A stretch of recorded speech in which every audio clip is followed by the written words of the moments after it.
ಕರುನಾಡಿಗೆ ನಮಸ್ಕಾರ. UGC university grant ಕಮಿಷನದ ವತಿಯಿಂದ ಅಂದರೆ ಇವರ ಅಡಿಯಲ್ಲಿ university grant commission new Delhi ಇವರ ಅಡಿಯಲ್ಲಿ ಕರ್ನಾಟಕ ಪರೀಕ್ಷಾ ಪ್ರಾಧಿಕಾರ KEA ಬೆಂಗಳೂರು ಇವರು ಕರ್ನಾಟಕ ಸ್ಟೇಟ್ ಎಲಿಜಿಬಿಲಿಟಿ ಟೆಸ್ಟ್ ಈ ಪರೀಕ್ಷೆಯನ್ನು ತೆಗೆದುಕೊಳ್ಳುತ್ತಿದ್ದಾರೆ. ಮೊದಲು ಸಹಾಯಕ ಪ್ರಾಧ್ಯಾಪಕರ ಅರ್ಹತಾ ಪರೀಕ್ಷೆಯನ್ನು ಮೈಸೂರು ವಿಶ್ವವಿದ್ಯಾಲಯವು ತೆಗೆದುಕೊಳ್ಳುತ್ತಿತ್ತು. ಅಲ್ಲಿ ಅವ್ಯವಹಾರ ನಡೆದಿದೆ ಎಂಬ ಆರೋಪದಿಂದ UGC ಯೂನಿವರ್ಸಿಟಿ ಗ್ರಾಂಟ್ ಕಮಿಷನದವರು ಮೈಸೂರು ವಿಶ್ವವಿದ್ಯಾಲಯನ ಈ ಪರೀಕ್ಷೆ ತೆಗೆದುಕೊಳ್ಳುವ ಒಂದು ಜವಾಬ್ದಾರಿಯನ್ನ ಅವರಿಂದ ತೆಗೆದುಕೊಂಡು ಕೆಸೆಟ್ ಪರೀಕ್ಷೆಯ ಜವಾಬ್ದಾರಿಯನ್ನ KEದವರಿಗೆ ಕೊಟ್ಟಿದ್ದಾರೆ. ಇಲ್ಲಿ ಒಂದು ಅಂಶ ತುಂಬಾ ಇಂಪಾರ್ಟೆಂಟ್. UGCದವರು KEA ಕರ್ನಾಟಕ ಎಕ್ಸಾಮಿನೇಷನ್ ಅಥಾರಿಟಿ ಇವರಿಗೆ 3 ವರ್ಷದವರೆಗೆ ಪರ್ಮಿಷನ್ ಅನ್ನು ಕೊಟ್ಟಿದ್ದಾರೆ. 3 ವರ್ಷದವರೆಗೆ ಅಂದರೆ 3 ಬಾರಿ ಪರೀಕ್ಷೆಯನ್ನ ತೆಗೆದುಕೊಳ್ಳಬೇಕು. ವರ್ಷಕ್ಕೆ ಒಂದೊಂದು ಬಾರಿ. ಈ 3 ಪರೀಕ್ಷೆ ತೆಗೆದುಕೊಂಡ ನಂತರ 3 ವರ್ಷದ ಫಲಿತಾಂಶ, 3 ವರ್ಷದ ಒಂದು ಕಂಪ್ಲೀಟ್ ಡಾಟಾ, ಸಂಪೂರ್ಣ ಮಾಹಿತಿಯನ್ನ UGCದವರಿಗೆ ಕೊಡಬೇಕಾಗುತ್ತದೆ. ಮತ್ತೆ UGC ಆಫೀಸದವರು ಆ 3 ವರ್ಷದ ಡಾಟಾವನ್ನ ಓದಿ ತಿಳಿದುಕೊಂಡು ಅವರಿಗೆ ಸರಿ ಅನಿಸಿದರೆ ಮತ್ತೆ 3 ವರ್ಷದವರೆಗೆ ಪರ್ಮಿಷನ್ ಅನ್ನ ಕೊಡಲಾಗುವುದು. ಹೀಗಾಗಿ KEದವರು ಪ್ರಥಮ ಬಾರಿಗೆ 2023 ಯಲ್ಲಿ ಕೆಸೆಟ್ ಎಕ್ಸಾಮ್ ಅನ್ನ ತೆಗೆದುಕೊಂಡಿದ್ದಾರೆ. ಅಂದರೆ 2023ಯ ನೋಟಿಫಿಕೇಶನ್ ಬಿಟ್ಟಿದ್ರು. ಈ ನೋಟಿಫಿಕೇಶನ್ ಹಲವಾರು ಕಾರಣಗಳಿಂದ ಎಕ್ಸಾಮ್ ಪೋಸ್ಟ್ಪೋನ್ ಆಗಿ ಜನವರಿ ತಿಂಗಳಲ್ಲಿ ಈ ಪರೀಕ್ಷೆಯನ್ನ ತೆಗೆದುಕೊಳ್ಳಲಾಗಿತ್ತು. 2024 ಅಂದ್ರೆ ಇದು ವರ್ಷ 2024 ಎಕ್ಸಾಮ್, ಇದು 2025 ಅದರಿ ಸರ್. 2024 ಎಕ್ಸಾಮ್ ಅನ್ನ ತೆಗೆದುಕೊಂಡಿದ್ರು. ಯಾವುದು 2023 ಈ ಎಕ್ಸಾಮ್ ತೆಗೆದುಕೊಂಡ ನಂತರ 4 ತಿಂಗಳದವರೆಗೆ ಎಕ್ಸಾಮ್ ರಿಸಲ್ಟ್ ಡಿಕ್ಲೇರ್ ಮಾಡಿರ್ಲಿಲ್ರಿ. ಇವರಿಗೆ ಅನುಭವ ಇರಲಿಲ್ಲ KEದವರಿಗೆ ಎಕ್ಸಾಮ್ ರಿಸಲ್ಟ್ ಹೇಗೆ ಡಿಕ್ಲೇರ್ ಮಾಡೋದು ಅನ್ನೋದು. 4 ತಿಂಗಳ ಸಮಯವನ್ನು ತೆಗೆದುಕೊಂಡು ಆಮೇಲೆ ರಿಸಲ್ಟ್ ಅನ್ನ ಡಿಕ್ಲೇರ್ ಮಾಡಿದ್ರು ಜುಲೈ ತಿಂಗಳದು. ಇನ್ನು ರಿಸಲ್ಟ್ ಡಿಕ್ಲೇರ್ ಮಾಡಿದ ತಕ್ಷಣನೇ ಕೆಸೆಟ್ 2024 ನೋಟಿಫಿಕೇಶನ್ ಅನ್ನು ಬಿಟ್ಟಿದ್ರು.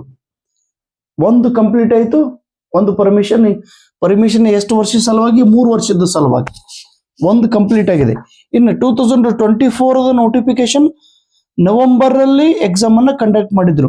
ಜುಲೈ ಒಳಗೆ ನೋಟಿಫಿಕೇಶನ್ ಬಿಟ್ಟಿದ್ದಾರೆ. ನವೆಂಬರ್ 24ರಂದು ಕೆಸೆಟ್ ಎಕ್ಸಾಮು.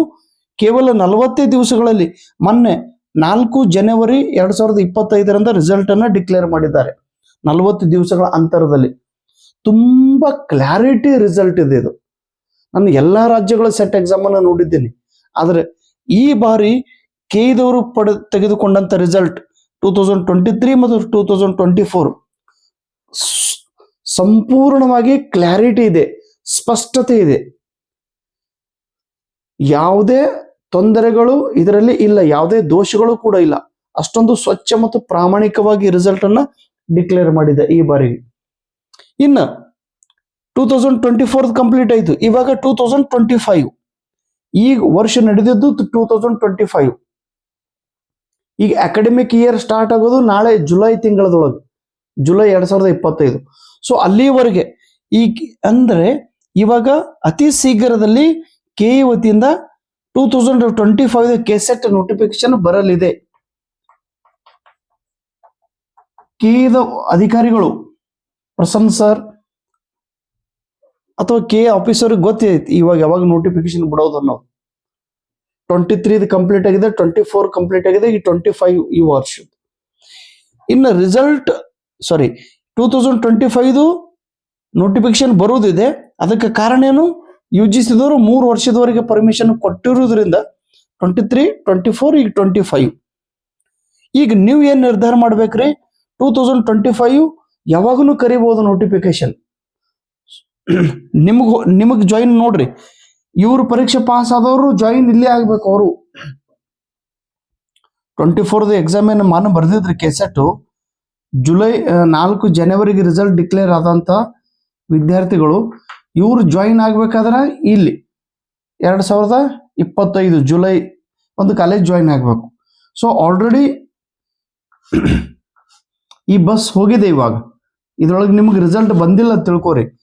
ದೆನ್ ಈ ಬಸ್ಸಿನೊಳಗೆ ಕುಳಿತು ನೀವು ಇಲ್ಲಿ ಹೋಗ್ಬೇಕು. ನೀವು ಜುಲೈ ತಿಂಗಳದೊಳಗೆ ಕಾಲೇಜ್ ಜಾಯಿನ್ ಮಾಡೋದೈತ್ರಿ. ಇವಾಗ ಕೆಸೆಟ್ ಎಕ್ಸಾಮ್ನು ಪ್ರಿಪರೇಷನ್ ಮಾಡಿ ಕೆಸೆಟ್ ಎಕ್ಸಾಮ್ ಬರೆದು ಅದನ್ನ ಪಾಸ್ ಆಗಬೇಕು.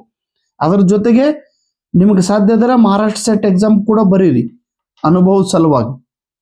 ಆಮೇಲೆ ಮತ್ತು ಜೂನ್ ತಿಂಗಳದೊಳಗೆ ನೆಟ್ ಎಕ್ಸಾಮ್ ಒಂದು ಇರ್ತೈತಿ. ಅಂದ್ರೆ ಕೆಸೆಟ್ ಎಕ್ಸಾಮು, ನೆಟ್ ಎಕ್ಸಾಮ್. ಇನ್ನು ಬರುವ 6 ತಿಂಗಳನ್ನ ಸಂಪೂರ್ಣವಾಗಿ ನಿಮ್ಮ ಎಲ್ಲ ಪರ್ಸನಲ್ ಕೆಲಸಗಳನ್ನ ತ್ಯಾಗ ಮಾಡಿ ಈ ಎಕ್ಸಾಮ್ದ ಮೇಲೆ ನೀವು ಕಂಪ್ಲೀಟ್ ಆಗಿ ಫೋಕಸ್ ಮಾಡಿದರೆ ಬರುವ KSET exam, NET net exam pass ಆಗಿ ಒಂದು ಡಿಗ್ರಿ ಕಾಲೇಜಲ್ಲಿ ಅಸಿಸ್ಟೆಂಟ್ ಪ್ರೊಫೆಸರ್ ಆಗಿ ಸೇವೆ ಸಲ್ಲಿಸುವ ಅವಕಾಶ ನಿಮಗೆ ಇದೆ. ಅದು ನಿಮ್ಮಿಂದ ಸಾಧ್ಯ ಐತಿ. ನನ್ನ ಕೈಲಿ ಆಗುವುದಿಲ್ಲ ಅನ್ನುವ ನೆಗೆಟಿವ್ ಆಲೋಚನೆ, ನೆಗೆಟಿವ್ ಮಾತು, ನೆಗೆಟಿವ್ ವಿಚಾರ ನಿಮ್ಮ ತಲೆ ಒಳಗೆ ಬರಲೇಬಾರದು. ಕೆಸೆಟ್ ಪಾಸ್ ಆಗೋದು ತುಂಬಾ ಸರಳವಿದೆ.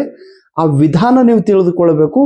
ಕೆಸೆಟ್ ಪರೀಕ್ಷೆ ಪಾಸ್ ಆಗ್ಬೇಕಾದ್ರೆ ಏನ್ ಮಾಡ್ಬೇಕು ಅನ್ನೋದು ನಿಮ್ಗೆ ಆಲ್ರೆಡಿ ಇವಾಗ 1 ವರ್ಷದಿಂದ ನೀವು ವಿಡಿಯೋನ ನೋಡ್ತಾ ಬಂದಿದ್ದೀರಿ.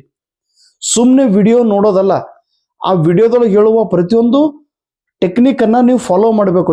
ಪ್ರತಿಯೊಂದು ಮಾತನ್ನ ಗಾಂಭೀರ್ಯದಿಂದ ತಿಳಿದುಕೊಳ್ಳಬೇಕು. ಹೇಳುವ ವಿಷಯದ ಮೇಲೆ ನಂಬಿಕೆ ಇರಬೇಕು.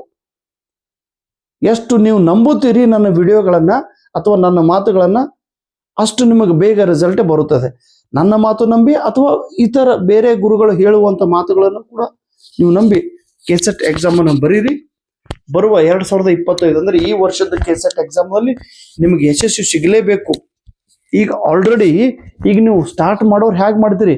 ಅನುಭವದಿಂದ ನೀವು ಇನ್ನೊಮ್ಮೆ ಪ್ರಯತ್ನ ಮಾಡುತ್ತಿದ್ದೀರಿ. ಅನುಭವ ಇಟ್ಕೊಂಡು ನೀವು ರೀಸ್ಟಾರ್ಟ್ ಮಾಡ್ತಾ ಇದ್ದೀರಿ. ಏನು ಗೊತ್ತಿಲ್ಲ ಅನ್ಬೇಡ್ರಿ.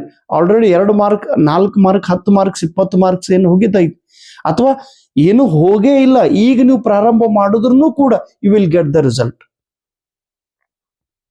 ನನಗಂತೂ ದೇವರೇ ನನ್ನ ಮನೆಗೆ ಬಂದು ನನಗೆ ಆಶೀರ್ವಾದ ಮಾಡಿ ಹೋಗೇನೋ ಅನ್ನಿಸ್ತು. ನಮ್ಮ ಧಾರವಾಡದ ಕುಸಗಲ್ ಗ್ರಾಮದ ವಸಂತ ಇವಳ ಕಥೆ ನಿಮ್ಗೆಲ್ಲರಿಗೂ ಆಲ್ರೆಡಿ ಗೊತ್ತಾಗೈತಿ. ಆ ಅಮ್ಮ ಒಂದು ವಿಡಿಯೋ ಮಾಡಿ ನಾನು ಕಳಿಸಿದ್ರು. ಸರ್, ಈಗ ನಾನು KU ಅಂದ್ರೆ ಕರ್ನಾಟಕ ವಿಶ್ವವಿದ್ಯಾಲಯದಲ್ಲಿ ಈಗ ನಾನು 3rd ಸೆಮೆಸ್ಟರ್ದಲ್ಲಿ ಕನ್ನಡ ಲಿಟ್ರೇಚರ್ ಅಧ್ಯಯನ ಮಾಡುತ್ತಿದ್ದೇನೆ. ನನಗೆ ಕನ್ನಡ ಸಾಹಿತ್ಯ ಎಂದರೆ ತುಂಬಾ ಇಂಟ್ರೆಸ್ಟ್. ಕನ್ನಡದಲ್ಲಿ ದೊಡ್ಡ ಸಾಧನೆ ಮಾಡಬೇಕು. ನಾನು ಸಾಹಿತ್ಯ ಕ್ಷೇತ್ರದೊಳಗೆ ನಾನು ಕೆಲಸ ಮಾಡಬೇಕು. ನನಗೆ ಬೇರೆ ಯಾವುದೇ ನೌಕರಿ ಬಂದರೂ ಕೂಡ ನಾನು ಹೋಗುವುದಿಲ್ಲ. ನಾನು ಅಸಿಸ್ಟೆಂಟ್ ಪ್ರೊಫೆಸರೇ ಆಗಬೇಕು. ನಾನು ಲಿಟ್ರೇಚರ್, ಕನ್ನಡ ಸಾಹಿತ್ಯದೊಳಗೆ ನಾನು ಸಂಶೋಧನೆ ಮಾಡಬೇಕು. ನಾನು ಮಾಡಿದಂಥ ಸಂಶೋಧನೆ ನಮ್ಮ ನಾಡಿಗೆ ನಾನು ಕೊಡುಗೆಯಾಗಿ ಕೊಡಬೇಕು ಅನ್ನುವ ದೊಡ್ಡ ಕನಸನ್ನ ಹೊತ್ತುಕೊಂಡು ಮನೆಯೊಳಗೆ ಅವ್ರ ಅಣ್ಣ ಕೂಡ ಕುರುಡರು, ತಾನೂ ಕೂಡ ಕುರುಡ, ಅವರಮ್ಮ ಯಥಾರ್ಥ ಇರ್ಲಿಕ್ಕೆ ಮನೆ ಕೂಡ ನೋಡ್ರಿ ಹಾಸ್ಟೆಲ್ದೊಳಗೆ ಇರುವ ವ್ಯವಸ್ಥೆ ಇಲ್ಲ. ಅವಳ ಆರೋಗ್ಯ ಬಹಳ ಸೂಕ್ಷ್ಮ. ಅಮ್ಮ ಬಹಳ ತೆಳ್ಳಗದಾಡ್ರಿ, ಆರೋಗ್ಯ ಸರಿ ಇಲ್ಲ. ಹೀಗಾಗಿ ಹಾಸ್ಟೆಲ್ದೊಳಗೆ ಇರ್ಲಿಕ್ಕೆ ಸಾಧ್ಯ ಇಲ್ಲ ಸರ್. ಪ್ರೈವೇಟ್ ಇರ್ಬೇಕಾದ್ರೆ ಜಾಸ್ತಿ ದುಡ್ಡು ಕೊಡ್ಬೇಕಾಗ್ತದೆ ಮನೆ ಬಾಡಿಗೆ. ಹೀಗಾಗಿ ನಾನು ಕುಸಗಲ್ ಗ್ರಾಮದಿಂದ ಡೈಲಿ ಧಾರವಾಡಕ್ಕೆ 65 ಕಿಲೋಮೀಟರ್ ಪ್ರವಾಸ ಮಾಡೋದು. ಹೋಗೋದು 30 ಕಿಲೋಮೀಟರ್, ಬರೋದು 30 ಕಿಲೋಮೀಟರ್. ಅದು 3 ಥೌಲಿ ಬಸ್ ಅನ್ನ ಚೇಂಜ್ ಮಾಡೋದು. ಬರುವಾಗ 3 ಬಸ್ ಅನ್ನ ಚೇಂಜ್ ಮಾಡೋದು, ಮತ್ತೆ ವಾಪಸ್ ಹೋಗುವ 3 ಬಸ್, ಅಂದ್ರೆ 6 ಬಸ್ಗಳನ್ನ ಡೈಲಿ ಬದಲಾವಣೆ ಮಾಡುವಂತ ಈ ಹುಡುಗಿ, ಈ ತಂಗಿ, ಈ ಪ್ರತಿಭಾವಂತಳು 65 ಕಿಲೋಮೀಟರ್ ಪ್ರತಿನಿತ್ಯ ನಡೆದು ಪ್ರವಾಸ ಮಾಡುತ್ತಾ KU ಹೋಗಿ ಲೈಬ್ರರಿ ಒಳಗೆ ಕುಳಿತು ನನ್ನ ವಿಡಿಯೋಗಳನ್ನ ನೋಡಿ ಅದನ್ನ ಬ್ರೈಲ್ ಲಿಪಿದೊಳಗೆ ಬದಲಾವಣೆ ಮಾಡಿ ನೋಟ್ಸ್ ತಯಾರು ಮಾಡಿ, ಇನ್ನೂ MA ಕಂಪ್ಲೀಟೇ ಆಗಿಲ್ಲ, ಇವಾಗನೇ ಕನ್ನಡ ಲಿಟ್ರೇಚರ್ದಲ್ಲಿ ಕರ್ನಾಟಕಕ್ಕೆ PW ಕ್ಯಾಟಗರಿದೊಳಗೆ ಇಡೀ ಕರ್ನಾಟಕ 2nd ರ್ಯಾಂಕ್ ಬಂದಂತ ಹುಡುಗಿ ಅವಳು. ತನ್ನ ರಿಸಲ್ಟ್ ಬಂದ ತಕ್ಷಣ ನನಗೆ ಮೆಸೇಜ್ ಮಾಡಿದಳು, ಸರ್ ನನ್ನ ರಿಸಲ್ಟ್ ಬಂತು ಅಂತೇಳಿ. ಹೀಗಾಗಿ ವಸಂತಳ ಕಥೆ ನೀವೆಲ್ಲರೂ ಕೇಳಿ, ಎಷ್ಟೇ ನಿರಾಶೆ ಆದ್ರೂ ಕೂಡ ಅಮ್ಮ ತಮ್ಮ ಅವಳಿಗೆ ಕಣ್ಣೇ ಇಲ್ಲ ಒಬ್ಬ. ಇವ್ ಕಲಬುರಗಿ ಅಶ್ವಿನಿದನು 2 ಕಣ್ಣಿಲ್ಲ, ನಮ್ಮ ವಸಂತಳ ಕಣ್ಣಿಲ್ಲ, ಅವ್ರ ಮನೆಯೊಳಗೆ ಅವ್ರ ಅಣ್ಣಗೆ ಕಣ್ಣಿಲ್ಲ, ಇಬ್ರು ಮುಂದೆ ಅಕ್ಕ ತಮ್ಮ ಅಣ್ಣ ತಂಗಿ ಇಬ್ರು ಮುಂದೆ ಕುರುಡ್ರು. ಅವ್ರ ಬದುಕನ್ನು ಅವ್ರ ಬಾಳೇ ಕತ್ತಲದೊಳಗೈತಿ. ಆ ಅಮ್ಮ ಅಂತ ಕತ್ತಲೊಳಗಿರುವಂತ ಆ ಹೆಣ್ಮಗಳು ಸ್ವಯಂ ಚೈತನ್ಯವಾಗಿ ತನ್ನ ಬಾಳಿನ ಬೆಳಕನ್ನ ತಾನೇ ಬೆಳಗುತ್ತಾಳ ಅಂದ್ರೆ ನಿಮ್ಮ ಕೈಲಿ ಯಾಕೆ ಆಗಂಗಿಲ್ಲಪ್ಪ? ಪ್ರಯತ್ನ ಮಾಡ್ಬೇಕನ್ನಿಲ್ಲ. ಪ್ರಯತ್ನ ಮಾಡುವಾಗ ಸಿಸ್ಟಮೆಟಿಕ್ ಆಗಿ ಪ್ರಯತ್ನ ಮಾಡ್ರಿ. ವಿಡಿಯೋ ನೋಡುವಾಗ ನಂಬಿಕೆಯಿಂದ ಇಡ್ರಿ. ಓದುವ ಕಡೆಗೆ ಜಾಸ್ತಿ ಗಮನ ಕೊಡ್ರಿ. ಹರಟೆ ಹೊಡೆಯೋದನ್ನು ಬಿಡ್ರಿ. ಜಾಸ್ತಿ ಮೊಬೈಲನ್ನು ನೆಗೆಟಿವ್ ಉದ್ದೇಶಕ್ಕಾಗಿ ಬಳಕೆ ಮಾಡಬೇಡ್ರಿ. ಅಮ್ಮ ತನ್ನ ಮನೆ ನಡೆಸಬೇಕಾದ್ರೆ ಸ್ಕಾಲರ್ಶಿಪ್ದಿಂದ ಮನೆ ನಡೆಸ್ತಾರ. ಈ ಕತೆ ಟೈಮ್ಸ್ ಆಫ್ ಇಂಡಿಯಾದ ನಮ್ದು ಒಬ್ರು ಎಡಿಟರ್ ಸರ್ ಅದಾರ್ರಿ, ಸಂಗಮೇಶ್ ಸರ್. ನಾನು ವಾಟ್ಸಪ್ ಸ್ಟೇಟಸ್ನಲ್ಲಿ ಈ ತಂಗಿದು ವಿಡಿಯೋನ ಇಟ್ಟಿದ್ದೆ. ಇಮಿಡಿಯೇಟ್ ಆಗಿ ಅವರು ಈ ತಂಗಿ ಕಾಂಟ್ಯಾಕ್ಟ್ ನಂಬರ್ ಕೂಡ ನಾನು ಮಾತಾಡಬೇಕು. ಅವಳಿಗೆ ಹಲವಾರು ಪ್ರಶ್ನೆಗಳನ್ನು ಕೇಳಿ ಆ ವಸಂತಳ ಸುದ್ದಿಯನ್ನ ಇಂದು ದಿ ಟೈಮ್ಸ್ ಆಫ್ ಇಂಡಿಯಾ ಪತ್ರಿಕೆದೊಳಗೆ ಪ್ರಕಟ ಮಾಡಿದ್ದಾರೆ. ನೋಡ್ರಿ, ನೀವು ಸಾಧನೆ ಮಾಡ್ರಿ. ನಿಮ್ಮ ಮನೆಯ ತನಕ ಈ ಎಲ್ಲ ವರದಿಗಾರರು, ಎಲ್ಲ ಪ್ರತಿಭಾವಂತ ವರದಿಗಾರರು ನಿಮ್ಮ ಮನೆಗೆ ಬಂದು ನಿಮ್ಮ ಸುದ್ದಿಯನ್ನ ಪ್ರಪಂಚಕ್ಕೆ ಹಬ್ಬಿಸುತ್ತಾರೆ, ಪ್ರಪಂಚಕ್ಕೆ ಹರಡಿಸುತ್ತಾರೆ, ಪ್ರಪಂಚಕ್ಕೆ ಹೇಳುತ್ತಾರೆ ಇವರು ಸಾಧನೆ ಮಾಡಿದ್ದಾರೆ, ನೀವು ಸಾಧನೆ ಮಾಡಂತೇಳಿ. ನಮ್ಮ ಟೈಮ್ಸ್ ಆಫ್ ಇಂಡಿಯಾದ ಎಡಿಟರ್ ಸರ್ ಅವರು ಒಂದು ಮಾತು ಹೇಳಿದ್ರು. ನನಗೆ ಈ ತಂಗಿ ಕತೆ ಮಾಡುವಾಗ ಬಹಳ ದುಃಖ ಆಗ್ತೈತಿ. ನನಗೆ ಏನಂತೇಳಿ, ಏನಪ್ಪ ನನ್ನ ಜೀವನದೊಳಗೆ ನಾನು ಏನೂ ಸಾಧನೆನೇ ಮಾಡಲಿಲ್ಲಲ್ಲ. ಈ ತಂಗಿ ಸುದ್ದಿ ಕೇಳಿ ನನ್ನ ಲೈಫ್ದೊಳಗೆ ನಾನು ಏನೂ ಸಾಧನೆನೇ ಮಾಡಲಿಲ್ಲಲ್ಲ. ಈ ಅಮ್ಮ ಇಷ್ಟು ದೊಡ್ಡ ಸಾಧನೆ ಮಾಡಿದಳು ಅಂತೇಳಿ. ಅಂದ್ರೆ ಬರೆಯುವಂಥ ಎಡಿಟರ್ಸರಿಗೂ ಕೂಡ ತಮ್ಮ ಬಗ್ಗೆ ಏನು ನನ್ನ ಜೀವನ, ನಾನು ಏನೂ ಸಾಧನೆ ಮಾಡಿಲ್ಲಲ್ಲ, ಈ ಅಮ್ಮನ ಎದುರಿಗೆ ನಾನು ಏನು ಅಂತೇಳಿ ಒಬ್ಬ ಎಡಿಟರ್ ಸರ್ ಅವರು ಇಷ್ಟೊಂದು ಒಂದು ಗೌರವದ ಶಬ್ದವನ್ನು ಆ ತಂಗಿಯ ಬಗ್ಗೆ ಮಾತನಾಡುತ್ತಿದ್ದಾರೆ. ನಿಮ್ಮ ಕೈಲಿಂದನೂ ಸಾಧ್ಯ ಐತಿ. ನಮ್ಮ ಬಾಗಲಕೋಟದ ಬೀಳಗಿ ಸರ್ ಅವರು, ಮಾಂತೇಶ, ಆಟೋ ರಿಕ್ಷಾ ಚಾಲಕರು. ಆಟೋ ನಡೆಸಿ ಬೆಳಗ್ಗೆ ಸಂಜೆಗೆ ಆಟೋ ನಡೆಸಿ ಕಾಲೇಜ್ ಒಳಗೆ ಡ್ಯೂಟಿ ಮಾಡ್ಕೊಂತು. ಅಂದ್ರೆ ಆಟೋ ನಡೆಸೋರು ಉಳಿದಿದ್ದ ಸಮಯದೊಳಗೆ ಕಾಲೇಜದೊಳಗೂ ಹೋಗೋದು, ಓದೋದನ್ನು, ಪರೀಕ್ಷೆ ಪಾಸ್ ಮಾಡೋದು ಅವ್ರ ಕಡೆಯಿಂದ ಆಯ್ತು. ಜಮ್ಮು ಕಾಶ್ಮೀರದೊಳಗ, ಪಂಜಾಬ್ದೊಳಗೆ ಅದಾರ ಅವರು, ನಮ್ಮ ಶ್ವೇತಾ ತಂಗಿ. ಅವ್ರ ಯಜಮಾನ್ರು ಮಿಲಿಟರಿದೊಳಗೆ ಅಂತ ಥಂಡಿ ಪ್ರದೇಶದೊಳಗೆ, ಕೋಲ್ಡ್ ಏರಿಯಾದೊಳಗೆ ಇದ್ಕೊಂಡು ಕೇಸೆಟ್ ಬಗ್ಗೆ ಅಭ್ಯಾಸ ಮಾಡಿ ಈ ಬಾರಿ ಸಾಧನೆ ಮಾಡಿದ್ರೇನಿಲ್ಲ. ಬೆಳಗಾಮದೊಬ್ಬರು ತಂಗಿ ಸಾನ್ವಿ ಮೇಡಮ್ ಅವರು ಅಗರ್ಭ ಶ್ರೀಮಂತರು, ಆದ್ರೂ ನಯ ವಿನಯ ಎಷ್ಟೈತಿ ನೋಡ್ರಿ. ಸರ್, ನಾನು ಎಷ್ಟೇ ಶ್ರೀಮಂತ ಇದ್ರೂ ಕೂಡ ನಾನು ಸಾಧನೆ ಮಾಡಬೇಕು, ನಾನು ಬೆಳಿಬೇಕು, ನಾನು ಮಾದರಿಯಾಗಿರ್ಬೇಕು. ನೋಡ್ರಿ, ಎರಡು ಮಕ್ಕಳ ತಾಯಿಯಾಗಿ ಮನೆಯ ಜವಾಬ್ದಾರಿ ಹೊತ್ತುಕೊಂಡು ಶ್ರೀಮಂತ ಇದ್ರೂ ಕೂಡ ಮನೆಯೊಳಗೆ ವಿಡಿಯೋವನ್ನ ನೋಡಿ ಮನೆಯೊಳಗೆ ನೋಟ್ಸ್ ಮಾಡ್ಕೊಂತು ಆ ತಂಗಿ ಸಾಧನೆ ಮಾಡಿದ್ರು. ನಿಮ್ಮ ಕೈಲಿ ಯಾಕೆ ಆಗಂಗಿಲ್ಲಪ್ಪ?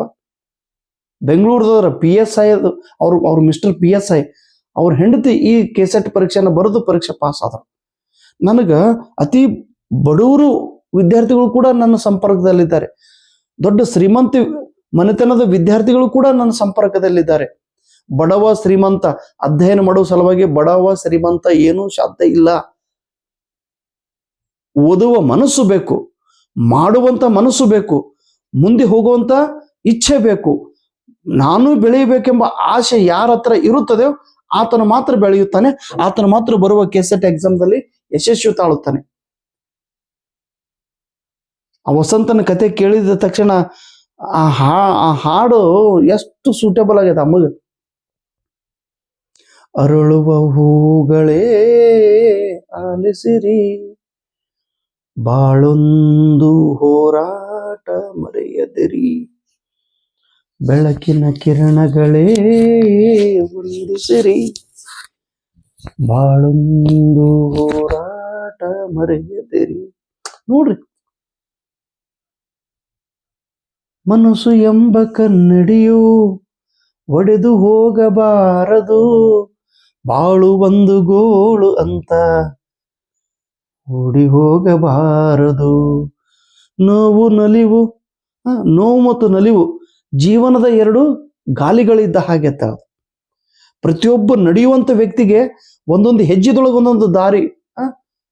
ನಡೆಯುವನಿಗೆ 100 ದಾರಿ ಅಂತೇಳಿ ಕರಿತಿರ್ತಾರೆ. ಆ ವಸಂತನ ಕತೆ, ಆ ವಸಂತನ ಒಂದು ಪ್ರೇರಣೆ ನಿಮ್ಗೆಲ್ಲರೂ ಸಿಗಬೇಕಪ್ಪ. ನನಗೆ ನೋವು ಆಯ್ತಿ, ನನಗೆ ಪ್ರಾಬ್ಲಮ್ ಆಗ್ಯದ್ರಿ ಸರ್ ಅಂದ ತಕ್ಷಣ ಆ ತಂಗಿ ಕತೆ, ಆ ತಂಗಿ ವಿಡಿಯೋ, ಆ ತಂಗಿಯ ಮುಖದ ಮೇಲೆ ಎಷ್ಟು ಲವಲವಿಕೆ ಇದ್ರಿ, ಎಷ್ಟು ಲವಲವಿಕೆ ಅದ. ನಿನ್ನೆ ಅವಳು ಮೆಸೇಜ್, ಇವತ್ತು ಟೈಮ್ಸ್ ಆಫ್ ಇಂಡಿಯಾದೊಳಗೆ ಅವಳದು ಸುದ್ದಿ ಬಂದೈತಿ, ನೀವು ನೋಡಿರೋನು ಇಲ್ಲಿ ಗೊತ್ತಿಲ್ಲ. ಅವಳು ಸುದ್ದಿ ನಿಮ್ಗೆ ತೋರಿಸ್ತೀನಿ. ನಮ್ಮ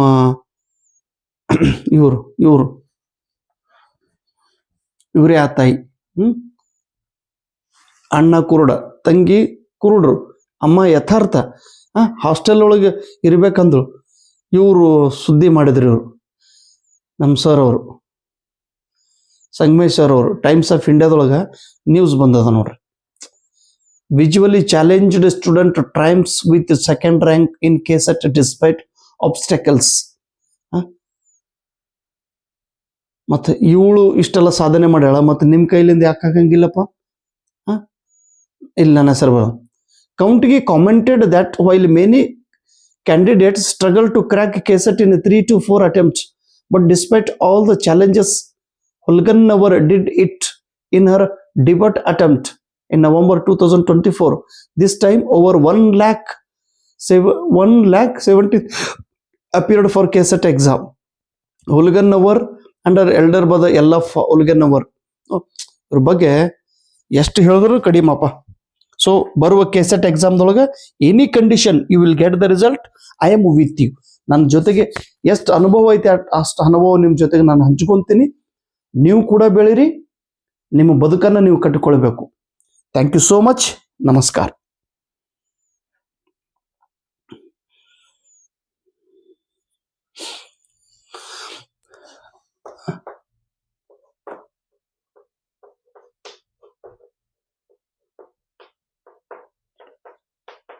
ಹರ್ಟಿ ಕಾಂಗ್ರ್ಯಾಚುಲೇಷನ್ ವಸಂತ ತಾಯಿ. ದಿ ಟೈಮ್ಸ್ ಆಫ್ ಇಂಡಿಯಾದೊಳಗೆ ನ್ಯೂಸ್ ಬಂದ ನೋಡ್ರಿ. ದಿ ಟೈಮ್ಸ್ ಆಫ್ ಇಂಡಿಯಾ ಲೈಫ್ದೊಳಗೆ ಮೊದಲನೇ ನ್ಯೂಸ್ ಇಂಗ್ಲಿಷ್ ಪೇಪರ್ದೊಳಗೆ ಬರ್ಬೇಕಲ್ರಿ. ಹೌದಲ್ಲ? ನಿಮ್ದು ಕೂಡ ನ್ಯೂಸ್ ಬರ್ತೈತಿ, ನಿಮ್ದು ಕೂಡ ಸುದ್ದಿ ಬರ್ತೈತಿ. ಅದರ ಸಾಧನೆ ಮಾಡ್ಬೇಕು ನಾವು. ಓಕೆ, ಸಾಧಿಸಿ. Thank you so much. ನಮಸ್ಕಾರ. KCET ಬರೋದೈತಿ, ರೆಡಿ ಆಗಿರ್ರಿ.